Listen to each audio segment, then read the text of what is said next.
देते हैं, तुम वृंदावन चले जाओ।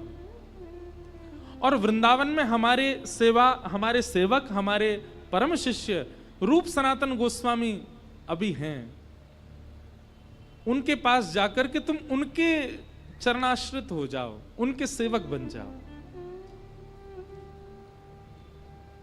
गोपाल भट्ट गोस्वामी वृंदावन आ गए और रूप सनातन गोस्वामी जी के साथ में आप श्री राधा माधव का नित्य चिंतन करते थे, उनके प्रवचनों को सुनते थे। और सुनते सुनते ऐसी स्थिति हो गई कि आपने भी कई सुंदर सुंदर ग्रंथों का अवलोकन किया, कई सुंदर ग्रंथों का निर्माण किया। एक बार आप दर्शन के लिए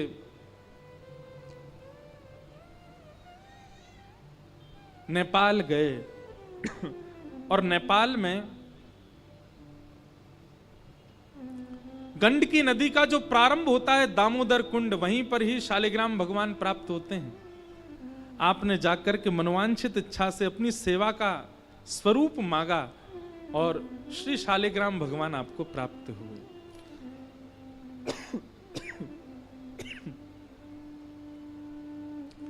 उन्हीं शालिग्राम भगवान को लेकर के आप श्री वृंदावन पधारे और नित्य उन्हीं की सेवा करते थे। बहुत ध्यानपूर्वक सुनिएगा। श्री राधा रमण जी के प्रकट होने के एक नहीं अनेक कारण हैं। एक कारण बताया जाता है कि एक सेठ जी वृंदावन में घूम रहे थे और सब मंदिरों में जाते और वहां के ठाकुरों का कद काटी पूछते, बोले इनको किस नाप का वस्त्र धारण कराना चाहिए, तो वैसा दर्जी से बनवा करके वस्त्र धारण करवाने के लिए दे जाते।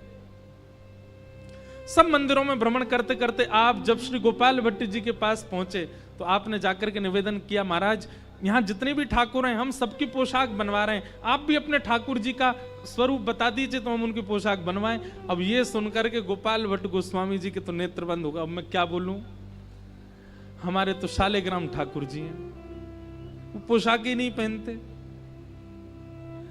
सेठ जी बाहर खड़े हैं, बोले बताइए आपके ठाकुर जी का स्वरूप कैसा है, हम उनकी वैसी पोशाक धारण करा देंगे। गोपाल भट्ट गोस्वामी अपने ठाकुर जी को देखें और नेत्रों में नीर भर आए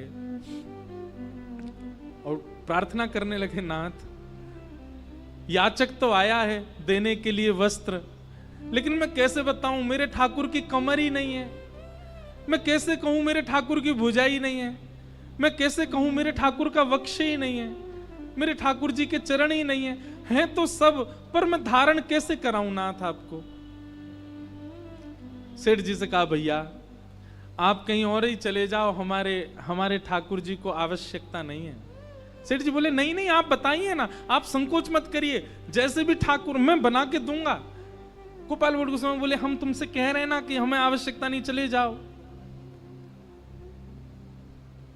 पहली वेदना का कारण प्रकट हुआ गोपाल भट्ट गोस्वामी जी के चित्त में।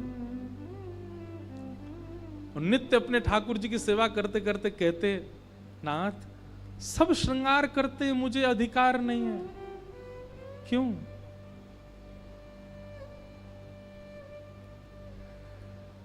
दूसरा कारण बताया कि वृंदावन में कहीं कथा चल रही थी और वहां कथा में सुंदर हिंडोला उत्सव हो रहा था, क्योंकि समय था हिंडोला का, सब अपने अपने ठाकुरों को हिंडोला झुला रहे थे। तभी गोपाल भट्ट गोस्वामी जी के मन में आया कि हम भी अपने ठाकुर जी का हिंडोला उत्सव करें। तो जैसे सबको बुलाया जाता है ऐसे गोपाल भट्ट गोस्वामी पूरे वृंदावन में सब आचार्यों को निमंत्रण दिया, सब आइए हम भी अपने ठाकुर जी का हिंडोला उत्सव करेंगे। सब आचार्य आए, रूप सनातन गोस्वामी आए, सब आचार्यों के बीच में श्री हितरवंश महाप्रभु के परम शिष्य श्री हरिराम व्यास जी भी आए। अब सब आचार्य जन आकर के बैठ गए और यहां गोपाल भट्ट गोस्वामी जी झूला कर रहे थे। झूला करते करते अब आचार्य अपने अपने बधाई उत्सव गावे, सब लोग अपने अपने पद गावे। हरिराम व्यास जी आए, हरिराम व्यास जी से कहा हमारे ठाकुर जी झूला झूल रहे हैं, आप भी कोई पद गाओ। हरिराम व्यास जी ने झूला की ओर देखा, झूला की ओर देख के बोले गा दूं? बोले हाँ गा दीजिए। झूले रे झूले मेरे गंडकी नंदन, झूले रे झूले मेरे गंडकी नंदन, झूले रे झूले मेरे गंडकी नंदन, झूले रे झूले मेरे। जैसे ही कहा गंडकी नंदन, गोपाल भट्ट गोस्वामी जी के नेत्र खुले।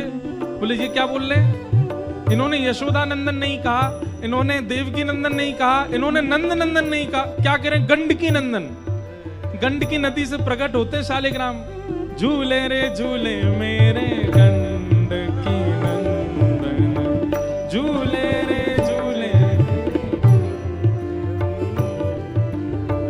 3-4 बार तो एक ही गाने लगे तो सब आचार्य बोले आगे तो गाओ। आहा, स्वरूप कैसा है इनका। अब हरिराम व्यास जी जो है ना, हमारे ब्रज के थोड़े विनोदी स्वभाव के, मजाक किया थे, वो गा रहे हैं मानहु भट्टा कढ़ी में बोरे, मानहु भट्टा कढ़ी में बोरे, अंग लगायो चंदन चंदन, अंग लगायो। हरिराम व्यास जी बोल रहे हैं, बोले ऐसे लग रहे हैं जैसे बैगन को कढ़ी में बोर दिया हो।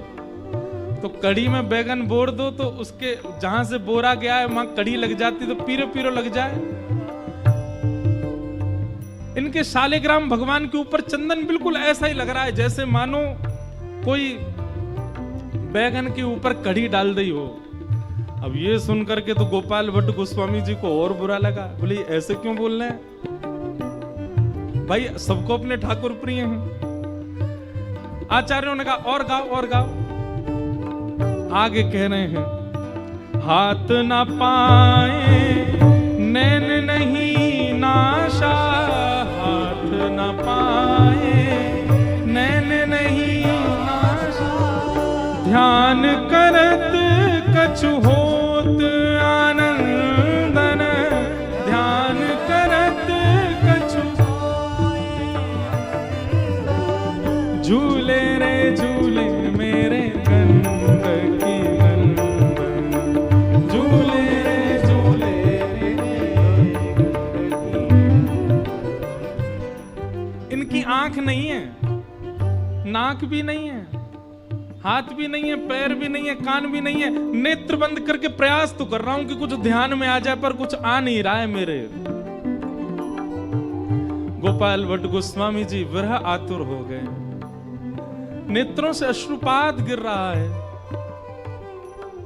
लेकिन बंधुओं देखो, ये आचार्यों की गाई गई वाणी भले ही वो किसी भी रूप में हो, वो कारण बनती है ठाकुर जी के भाव को प्रकट करने के। किसी के चित्त में आचार्य वाणी प्रेम प्रकट कर देती है, किसी के चित्त में आचार्य वाणी विरह प्रकट कर रही है।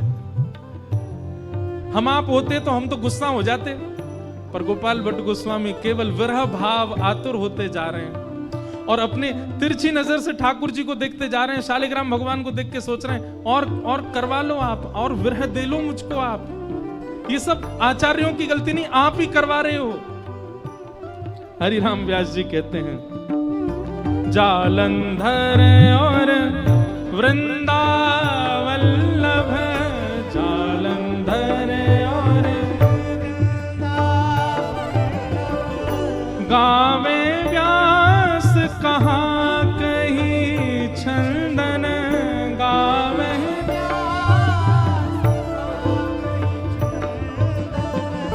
झूले रे झूले मेरे गंडकी नंदन, झूले रे झूले झूले रे झूले मेरे,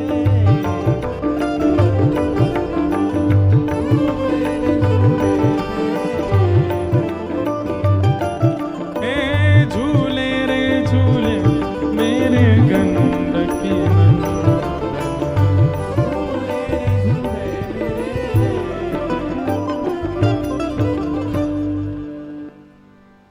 राधा रमण लाल की जय। आज कथाक्रम के इस भाव में श्याम बाबा के सुंदर संकीर्तन करके जो उनको रिझाते हैं, ऐसे श्री कन्हैया मित्तल जी पधारे हैं। बहुत बहुत स्वागत, अभिनंदन। वैसे तो स्वागत इनको करना चाहिए, हम आए हैं ब्रज से लेकिन अभी चंडीगढ़ बाहर है, जे तो कहा है ये वृंदावन है, तो ये वृंदावन आए इसलिए इनका स्वागत, बहुत बहुत अभिनंदन। आज ठाकुर जी को जन्मोत्सव है। ध्यान पूर्वक सुनो सब लोग। तो पहले तो आंच लगी चुकी थी हृदय में जिस दिन वो सेठ आकर के कह के गए कि पोशाक दे दें। अब कहां से पोशाक लें, ठाकुर जी तो शालिग्राम में।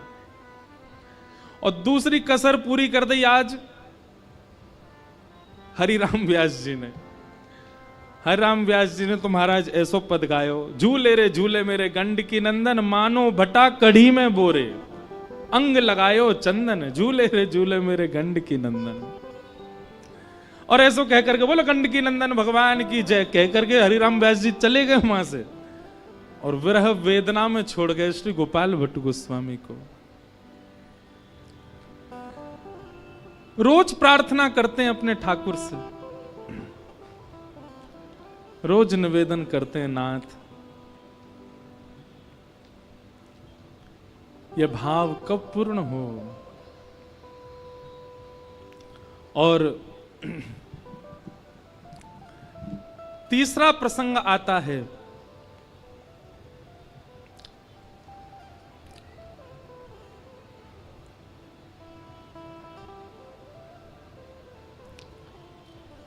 नृसिंह चतुर्दशी।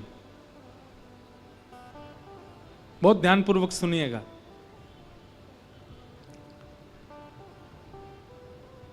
नृसिंह चतुर्दशी का अवसर था।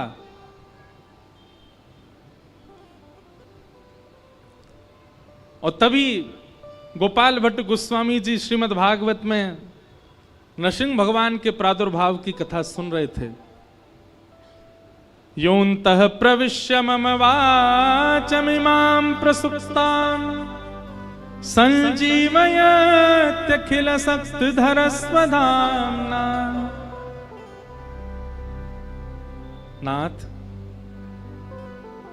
आप सभी प्राणी मात्र के हृदय में प्रवेश करके भक्ति भाव जागृत करते हैं और प्रहलाद जैसे भक्त के लिए आप खंभ से भी प्रकट हो जाते हैं। स्तंभे संभाया न मृगम न मानुषम। प्रहलाद की भावना से भगवान खंभ भेदन करके नृसिंह रूप धारण करके प्रकट हो गए। जब इस भाव को आप अध्ययन कर रहे थे, पढ़ रहे थे, नृसिंह चतुर्दशी वाले दिन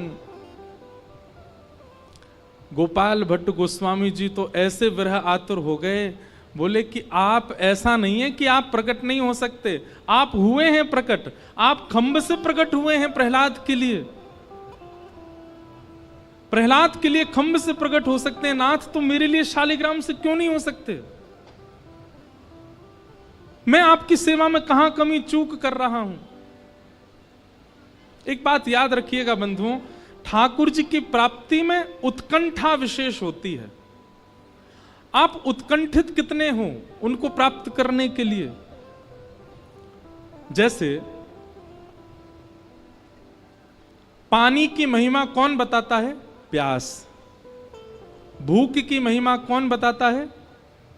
भोजन की महिमा कौन बताता है? भूख। वैसे ही ठाकुर जी की महिमा पता चलेगी उत्कंठा से। जब तक उनके लिए उत्कंठित नहीं होगे, जब तक तड़प नहीं आएगी जीवन में, ठाकुर जी प्राप्त नहीं होते।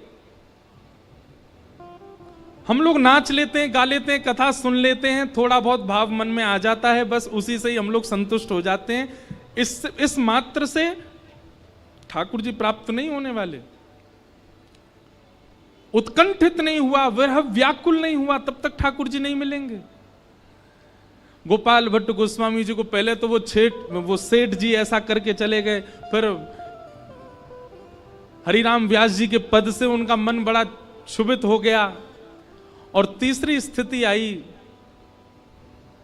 जब आप नृसिंह चतुर्दशी वाले दिन भागवत जी में नृसिंह भगवान के प्रादुर्भाव की कथा सुनते हैं और तभी आपके मन में भाव आता है कि आप प्रहलाद के लिए खंभ से प्रकट होते हैं, मेरे लिए शालिग्राम से प्रकट नहीं हो सकते। ठाकुर जी को प्रणाम किया, वंदन किया, खूब नीर बहाए, बोले नाथ मैं भी चाहता हूं आपका श्रृंगार करूं, मैं भी चाहता हूं आपकी आरती करूं, मैं भी चाहता हूं आपको भोग पधराऊं, ये सब तो करता हूं, पर श्रृंगार का एक विशेष भाव है। कस्तूरी तिलकम ललाट पटले वक्षस्थले कौस्तुभम नासाग्रे वरमुक्ति कंतर तले वेणु करे कंकणम सर्वांगे हरिचंदनम सुललितम कंठे च मुक्तावली गोपस्त्री परिवेष्टितो विजयते गोपाल चूड़ामणि। श्रृंगार की बड़ी लालसा है नाथ, मैं भी आपकी भुजा पकड़ूं, मैं भी चरण दबाऊं, मेरे भी नाथ त्रिभंग लली हों। इसी विरह वेदना में रात भर विरह आतुर विरह करते करते करते करते रात्रि में सो गए और प्रातः काल उठ करके स्नान ध्यान करके यमुना जी से लौट करके आए और जैसे ही आकर के अपने ठाकुर की सेवा में पहुंचे हैं तो रात्रि में शयन के समय जो ठाकुर जी को सुंदर सी चदरिया उड़ाई हती, देख रहे हैं कि वो चदरिया ऐसी चिपटी होनी चाहिए पर वो तो खड़ी भई है। गोपाल भट्ट गोस्वामी बोले ये चद्दर ऐसी खड़ी सी कैसे है गई है? आपके कुछ सेवक गण थे, सब आश्चर्यचकित हो गए, बोले ये चद्दर कैसे खड़ी है गई? तभी आपने जाकर के जैसे ही अपनी भुजा से उस वस्त्र को वहां से अनौसर किया, तभी देखते हैं त्रिभंग लली श्री राधा रमण लाल वहां पर विराजमान है। बोल राधा रमण लाल की। पहला दर्शन करके तो श्री गोपाल भट्ट गोस्वामी मानो जैसे मूर्छा में आ गए हों। ऐसे सुंदर कपोल, ऐसे सुंदर भुजा, ऐसे सुंदर चरणारविंद, ऐसा सुंदर वक्ष, ऐसी सुंदर ग्रीवा, ऐसा सुंदर मुखमंडल। लेकिन तभी मन में विचार करने लगे, भैया ये कौन के ठाकुर यहाँ कैसे आ गए, हमारे शालिग्राम भगवान कहाँ हैं? जैसे ही घूम करके देखा तो श्री राधा रमण लाल जी के त्रिभंग ललित स्वरूप के पीछे ही शालिग्राम भगवान है, उसी में से प्रकट होकर के श्री ठाकुर जी पधारे हैं।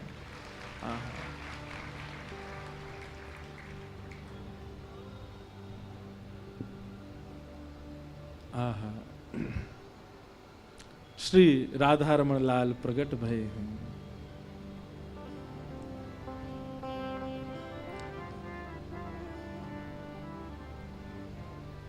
श्री गोपाल भट्ट जो के हृदय वेदना प्रगट्यो शालिग्राम।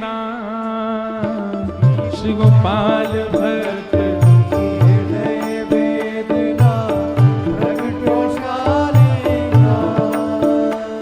गोपाल भट्ट जो के हृदय वेदना प्रगट्यो शालिग्राम। श्री गोपाल भट्ट जो के हृदय वेदना प्रगट्यो शालिग्राम। और हृदय वेदना से शालिग्राम से प्रकट हुए। दूसरी बात, आप जब दर्शन करने जाते थे गोविंद देव जी का, मदन मोहन जी का, गोपीनाथ जी का, मन में भाव आता था मेरे ठाकुर ऐसे कैसे होंगे, मेरे ठाकुर इतने सुंदर कैसे होंगे। तो महाराज वृंदावन के जितने ठाकुर हैं सबन के अंश आ गए राधा रमण जी में। आप चरणन को दर्शन करो तो ऐसा लगेगा मानो कि श्री साक्षात गोविंद देव जी हैं। कटी भाग को दर्शन करो तो ऐसा लगे मदन मोहन जी हैं। मुखमंडल को दर्शन करो तो ऐसा लगे श्री गोपीनाथ जी हैं। तीनों के भाव से तीनों रूप एकाकार होकर के श्री राधा रमण लाल प्रकट हो गए। इसीलिए कहा रूप सुधा को खान हमारो, रूप सुधा को खान हमारो, रूप सुधा को खान हमारो, रूप सुधा को खान हमारो। और वृंदावन में सब ते न्यारो, वृंदावन में सब ते न्यारो। हे हमारो रमण जुलाल, वृंदावन प्यारो वृंदावन, वृंदावन प्यारो वृंदावन। हे श्री वृंदावन मेरो वृंदावन, वृंदावन मेरो वृंदावन। रूप सुधा